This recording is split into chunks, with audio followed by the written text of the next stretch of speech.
The blizzard hit at 11:47 p.m., the exact minute the city's power grid surrendered. One blink and the penthouse went black. Lights, heat, the low hum of the refrigerator, gone. Alexander Kane, CEO of Kane Dynamics, stood at the floor-to-ceiling window, watching snow erase the skyline he'd spent 15 years conquering. Behind him, the fireplace crackled, but it was a decorative joke, all glass and gas that now refused to ignite. He was alone.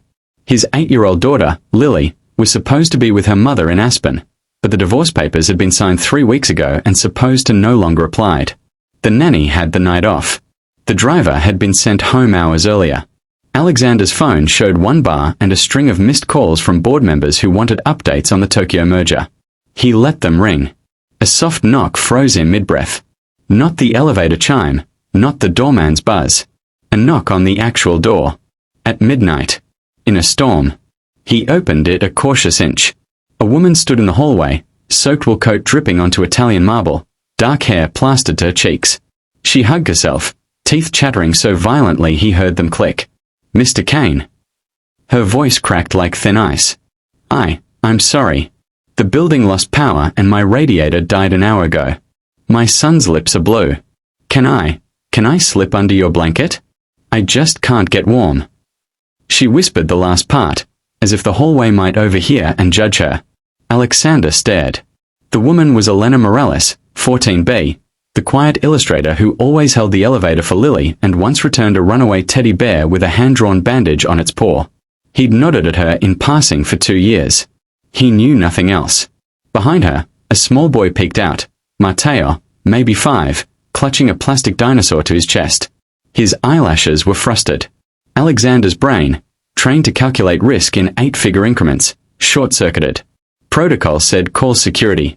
Empathy, buried under quarterly reports and custody schedules, said something else. "Come in," he heard himself say. The door swung wider. They stepped inside like trespassers. Elena kicked off sodden boots. Matteo left tiny wet footprints shaped like exclamation points. Alexander closed the door against the howling corridor and suddenly the penthouse felt cavernous and ridiculous. 6,500 square feet for one man who owned 3 cashmere throws and zero clue how to use them. "Fireplace is gas," he muttered.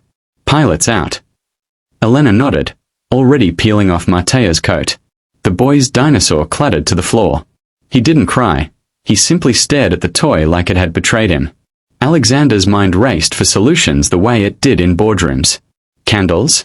He had scented ones Lily picked out. Vanilla. Useless. Blankets. In the linen closet, still folded with store creases. Food. The fridge was a museum of takeout containers. "Kitchen," he said. "Hot chocolate.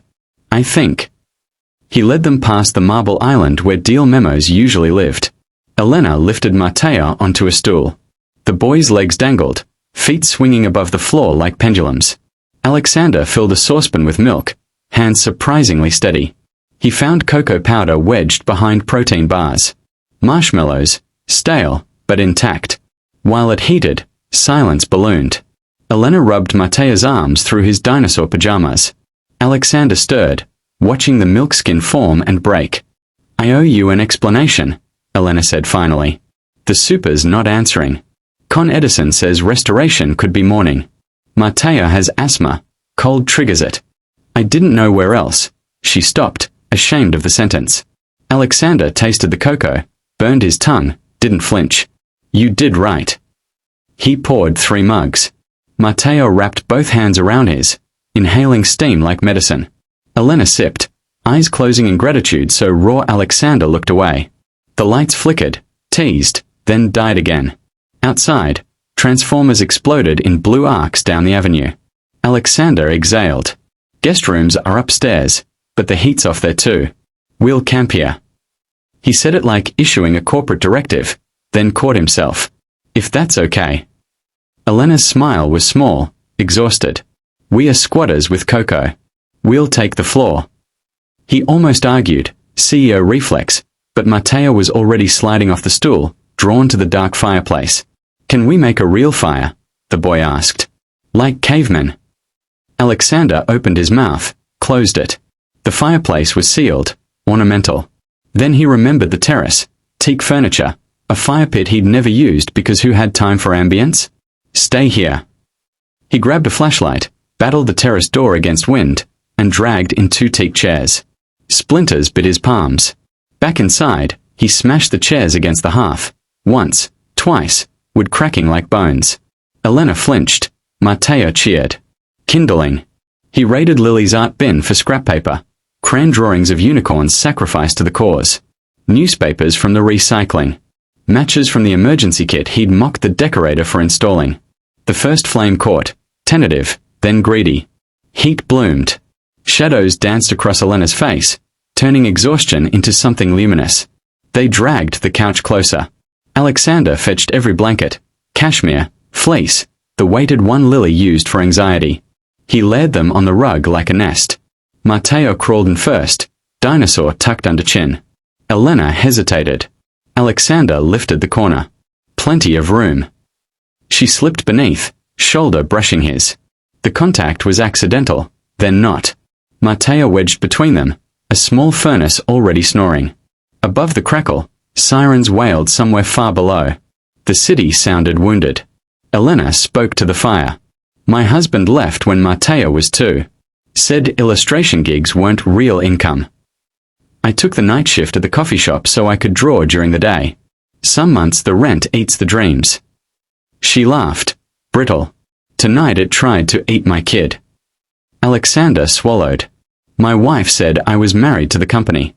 She wasn't wrong. Lily's bedtime is a Zoom call I delegate to the nanny. His voice cracked on delegate. I keep thinking if I close one more deal, I'll have time. But the finish line moves. Matteo stirred, murmured something about T-Rex blankets. Elena smoothed his hair. Kids don't care about empires. They care about warm. Alexander stared at the flames. I don't know how to do warm. Elena turned her head on the pillow they now shared. You're doing it right now. Hours slipped. The fire settled into embers. Matteo's breathing evened. Elena's followed. Alexander lay awake, hyper-aware of the small foot against his rib, the soft weight of Elena's hand inches from his. He hadn't shared a bed, couch, floor, whatever, with anyone since the honeymoon he'd cut short for a conference in Singapore. At 3:12 a.m., the boy coughed, a bark that sliced the quiet. Elena bolted upright. Alexander was already moving, scooping Matteo, blanket and all. Inhaler. Coat pocket. Her voice shook. He found it, shook the canister, pressed it to Matteo's lips. The boy inhaled, eyes wide. Another cough. Smaller. Alexander rubbed circles on the small back the way he'd seen the nanny do for Lily during ear infections. Minutes stretched. The cough spaced, then stopped. Matteo sagged, asleep again. Elena's tears fell silently onto the rug. Alexander pretended not to notice, but his own eyes burned. Dawn crept in grey and reluctant. Power hummed back, lights flickered, the fridge compressor kicked. The spell threatened to break. Elena sat up, hair a wild halo. We should go. You've done more than. Stay for breakfast, Alexander said. It wasn't a request. He burned the first batch of pancakes, smoke alarm shrieking, but the second batch puffed golden. Matteo drowned his in syrup, recounting dinosaur facts between bites. Elena sketched on a napkin, the 3 of them around the fire, faces lit orange. She slid it across the island to Alexander. He folded it into his shirt pocket like a contract. The storm had moved on, leaving the city glazed and hushed. Delivery trucks idled below. Life resumed its grind. Elena gathered their damp clothes from the radiator. Thank you isn't enough. Alexander looked at Matteo licking syrup off his thumb, at Elena's bare feet on his heated floor. Something in his chest unclenched. Lily comes home Friday, he said. She's obsessed with drawing. Maybe, playdate? Hot chocolate that isn't an emergency. Elena's smile was sunrise. We'd like that. They left with borrowed socks and the napkin sketch. Alexander watched the elevator doors close, then opened his phone. He typed an email to the board. Tokyo can wait. Family emergency. He hit send before doubt could reload. That afternoon, he ordered a real wood-burning insert for the fireplace. He cleared his weekend, booked a cabin upstate. No Wi-Fi, just snow and crayons. He texted the nanny, take the month off. Paid. Friday, Lily burst through the door clutching a report card and a